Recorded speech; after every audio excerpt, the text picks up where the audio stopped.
नमस्कार, मी गुरुराज. न्यूज अनकटच्या बातमीपत्रात आपलं स्वागत. बातमीपत्राला सुरुवात करण्याआधी नजर टाकूयात हेडलाईन्सवर. अभिनेत्री प्राजक्ता माळीनं घेतली मुख्यमंत्र्यांची भेट.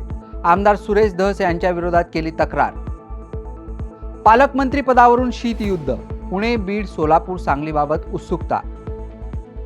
दक्षिण कोरियातील डान्स ग्रुप BTSला भेटण्यासाठी धाराशिवच्या 3 अल्पवयीन मुलींनी रचला अपहरणाचा बनाव. आणि बिहारमध्ये विद्यार्थ्यांच्या आंदोलनाला गालबोट. प्रशांत किशोर यांच्यासह 600 जणांवर गुन्हे.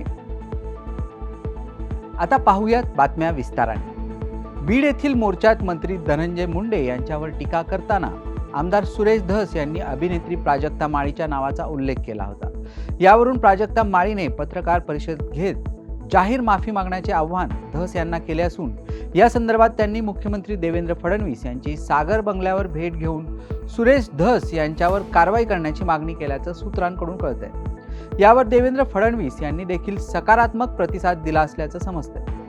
उपमुख्यमंत्री अजित पवार, भाजपाचे ज्येष्ठ नेते चंद्रकांत पाटील यांच्यासह पश्चिम महाराष्ट्रात 9 कॅबिनेट तसेच 1 राज्यमंत्री नियुक्त केल्याने पालकमंत्रीपद कोणाकोणाला द्यायचे यावरून जोरदार शीतयुद्ध रंगलाय. बीडचे पालकमंत्रीपद मुंडे बहीण भावाला न देता बाहेरील जिल्ह्यातील नेत्याला देण्याची दाट शक्यता निर्माण झाली असून ही जबाबदारी पश्चिम महाराष्ट्रातील एका मंत्र्यावर सोपवायची की नाही यावर जोरदार खलबते सुरू असल्याचं समजतं. माजी केंद्रीय कृषी मंत्री शरद पवार यांनी काल बारामतीच्या कृषी विज्ञान केंद्राची पाहणी केली आहे. या कृषी विज्ञान केंद्रात 15 ते 19 जानेवारी दरम्यान कृषी प्रदर्शन आयोजित करण्यात आलं आहे. त्या संदर्भात आढावा घेत शरद पवार आणि सकाळ माध्यम समूहाचे अध्यक्ष प्रतापराव पवार यांनी केंद्राची पाहणी केली. बीडमधील घटना फारच भयंकर असून तिथली परिस्थिती फारच गंभीर असल्याचं मत आमदार उत्तम जानकर यांनी बारामतीमध्ये माध्यमांशी बोलताना व्यक्त केलंय. बीडमध्ये एखाद्याचा वाढदिवस असला किंवा एखाद्याचे नवीन वाहन घेतलं तरी बंदुकीतून फायरिंग केली जाते. जवळपास 2000 रिव्हॉल्वर या भागात दिल्या असून आतापर्यंत या भागात 32 खून झाल्याचं लोकांकडून सांगण्यात येत आहे, अशी माहितीही जानकर यांनी यावेळी दिली आहे. नाही, मी त्या ठिकाणी त्या कुटुंबाच्या सगळ्या मिसेस असतील, मुली असतील, सगळ्यांना तो प्रसंग इतका हृदयद्रावक, काळी चिरणारा आणि भयानक आहे. परंतु त्या ठिकाणी 200-300 लोकांची माझी 2-2.5 तास मी त्या ठिकाणी होते. त्या परिस्थिती फक्त मी माहिती घेतली तर इतकं भयानक गुंडाराज त्या ठिकाणी. जवळजवळ 2-2.5 हजार रिव्हॉल्वरची लायसन आहे. कुणीही टिपरवाला एखादा जरी त्याचा उद्घाटन करायचा नवीन घेतला तरी हवेत गोळीबार काढले जातात. चौकामध्ये एखाद्याचा वाढदिवस असला तरी त्या फायरिंग घालल्या जातात. आणि ज्याही पद्धतीनं या कुटुंबावरती नव्हे असे 32 खून त्या ठिकाणी मला लोकांनी सांगितले की याला जे जबाबदार आहेत, समजा वाल्मिक कराड असेल आणि वाल्मिक कराड ज्यांच्यासाठी म्हणून हा खून करत होता, वाल्मिक कराड हा ज्याच्यासाठी खंडणी गोळा करत होता, वाल्मिक कराड हा ज्याच्यासाठी हा सगळा मलिदा गोळा करत होता, त्याचं कारणच एवढं होतं की ते कुणाला तरी निहून द्यायचं. धाराशिव जिल्ह्यातील उमरगा येथील 3 अल्पवयीन मुलींनी स्वतःच्याच अपहरणाचा बनाव करत थेट दक्षिण कोरियातील डान्स ग्रुप BTSला भेटण्यासाठी कोरियाला निघाल्याची धक्कादायक घटना घडली आहे. विशेष म्हणजे या तिन्हीपैकी 2 मुली 11 वर्षांच्या आणि 1 13 वर्षांची आहे. इतक्या कमी वयात त्यांनी हा सगळा प्लॅन केला आणि आमच्या गळ्याला चाकू लावून अपहरण करण्यात आलं आहे असं सांगून त्यांनी पुण्याच्या दिशेने प्रवास सुरू केला होता. मात्र पोलिसांच्या दक्षतेमुळे या मुली सुखरूप असून त्यांना पालकांच्या ताब्यात देण्यात आलंय. या मुली दक्षिण कोरियाचा प्रसिद्ध BTS या कोरियन सिंगर आणि ग्रुपच्या फॅन आहेत. कोणत्याही परिस्थितीत या ग्रुपला भेटण्याचा निर्धार करत त्यांनी घरातून पळ काढला होता. बातमीपत्रात वेळ झाली छोट्याशा विश्रांतीची. पाहत रहा न्यूज अनकट. ऐतिहासिक वारसा लाभलेला मराठा मुलूक महाराष्ट्र. या महाराष्ट्राला विविध रंगी छटा आहेत.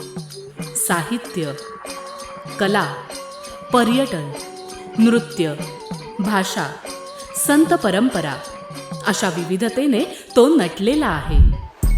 हीच गौरवशाली विविधता जपत सुवरंग मराठी केवळ महाराष्ट्राच्या सांस्कृतिक संहितेपुरते मर्यादित न राहता समकालीन नवकल्पनांवर आधारित कार्यक्रमांद्वारे मराठी मनोरंजन विश्वात स्वतःची एक अनोखी जागा निर्माण करत आहेत. मराठी मनोरंजन क्षेत्रातील उत्तम दिग्दर्शक, लेखक आणि निर्मात्यांच्या प्रतिभेचा पुरेपूर वापर करून मनोरंजनाचा आगळा वेगळा रंग उधळण्यास आम्ही सज्ज आहोत. स्वरंग मराठीचे उद्दिष्ट मराठी मनोरंजन क्षेत्रामध्ये मनोरंजनाची वहिवाट सोडून, रूढीवादी पद्धती तोडून मनोरंजनाचा समृद्ध अनुभव प्रदान करून देण्याचा आहे. म्हणूनच यात विविध पद्धतीचे मनोरंजक आणि माहितीपूर्ण कार्यक्रम स्वरंग मराठीवर बघता येतील. शेवटी एकच, धकाधकीच्या जीवनात धांगडधिंगा करण्यापेक्षा बसूया, हसूया, गाऊया, जगूया. नाती गोती श्रावण मोती गावामधले जीवंत रंग. नाती गोती श्रावण मोती गावामधले जीवंत रंग. चला जोडूया, चला पाहूया, जशी संस्कृती तसा स्वरंग. विश्रांतीनंतर पाहूयात उर्वरित बातमीपत्र. अवघ्या महाराष्ट्राचं कुलदैवत असलेल्या जेजुरी गडावर सुट्ट्या आणि यात्रेनिमित्त मोठी गर्दी झाली. सोमवती अमावस्येनिमित्त आजपासून जत्रा सुरू होणार असून अनेक भाविक कालच जेजुरीत मुक्कामी दाखल झाले. गेल्या काही दिवसांपासून राज्यात ढगाळ वातावरण आणि अवकाळी पावसाला पोषक स्थिती होती. दरम्यान अरबी समुद्रात वाढलेल्या आर्द्रतेमुळे राज्यात अनेक ठिकाणी वादळी वाऱ्यासह पाऊस झाला. आता चक्राकार वाऱ्यांची स्थिती सध्या उत्तर प्रदेश आणि परिसरात आहे.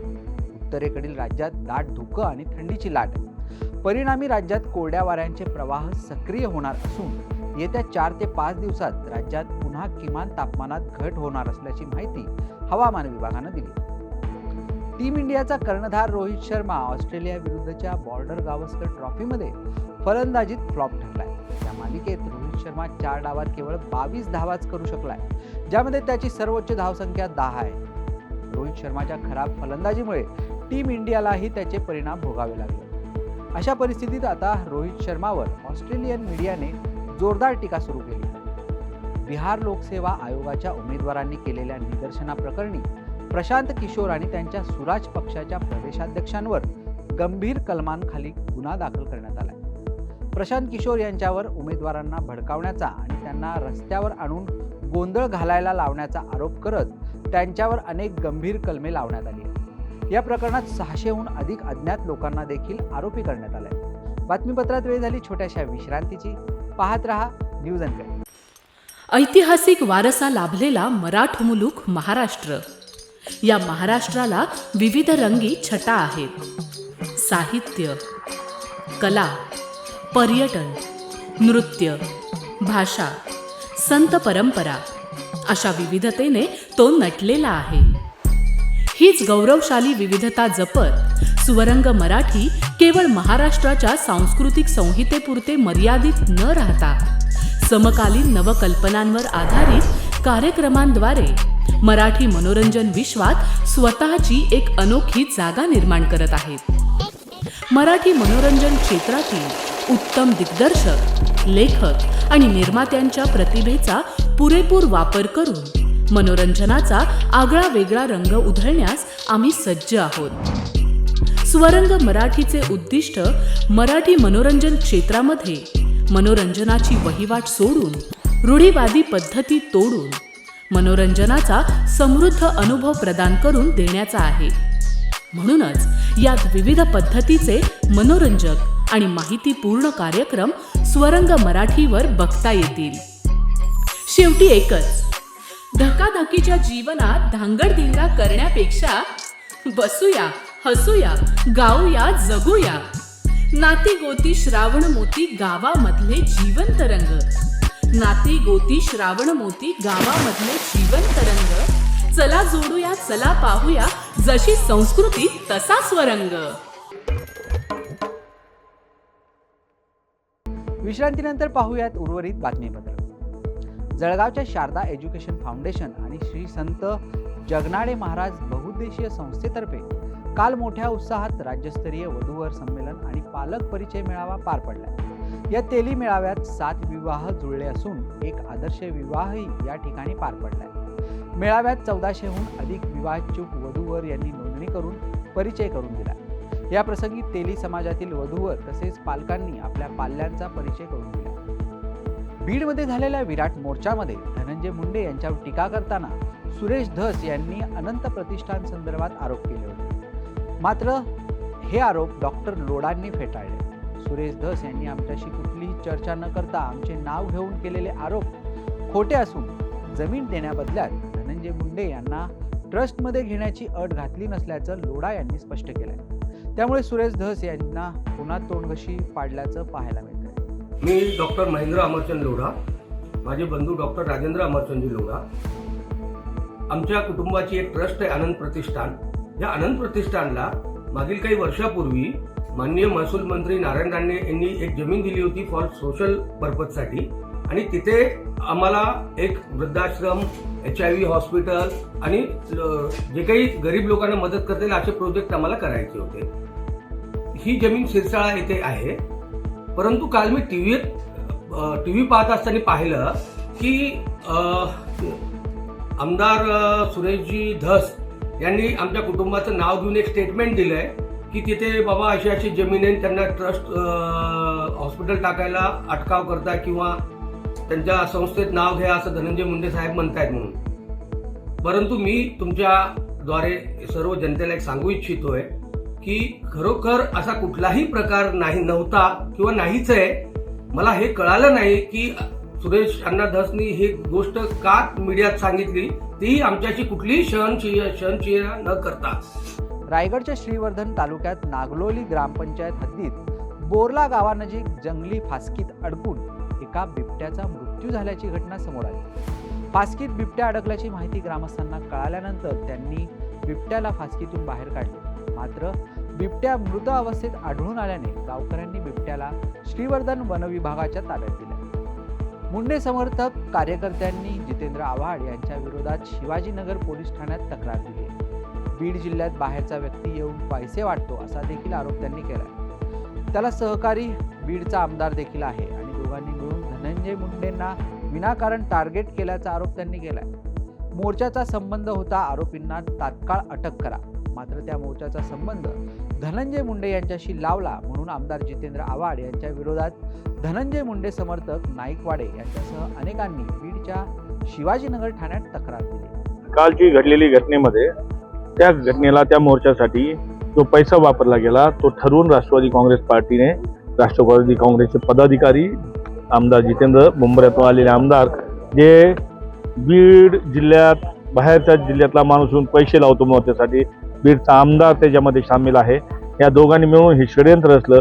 दाखवला हा सर्वपक्षीय मोर्चा, पण हा मोर्चा सर्वपक्षीय नव्हता. हा मोर्चाला स्वरूप दिलं गेलं, पण हे सगळं खेळ केला राष्ट्रवादी काँग्रेस पार्टीने. आता आम्ही आजही सांगतो, कालही सांगतो, ही झालेली हत्या ही क्रूर आहे. तो आमचा भाऊ आहे. हा जातीवादातून घडलेली घटना नाही आहे. आणि त्या उपरांत तुम्ही मोर्चा करता. मोर्चाचा विषय काय होता? आरोपी पकडण्याचा, आरोपी अटक करा. आणि विषय काय मांडला काढला की धनंजय मुंडे साहेबांवर गेला. त्या हत्याकांडाशी धनंजय मुंडे साहेबांचा कुठेही संबंध नाही. त्यांनी स्पष्ट सांगितलंय पूर्ण चौकशी होईल, चौकशी अंती जे निर्णय होईल. आणि जो फाशी द्या, मी आमचा आज म्हणतोय त्यांना पकडा, चौकशी न करता डायरेक्ट छत्रपती शिवाजी महाराजांच्या पुतळ्यासमोर फाशी द्या. ही जनता जेवढी 25 लाख जनता त्याला ठराव देईल, त्याला सगळे आम्ही सहमत आहोत. वेळ झाली या बातमीसह या बातमीपत्रात इथेच थांबायची. पाहत रहा न्यूज अँड.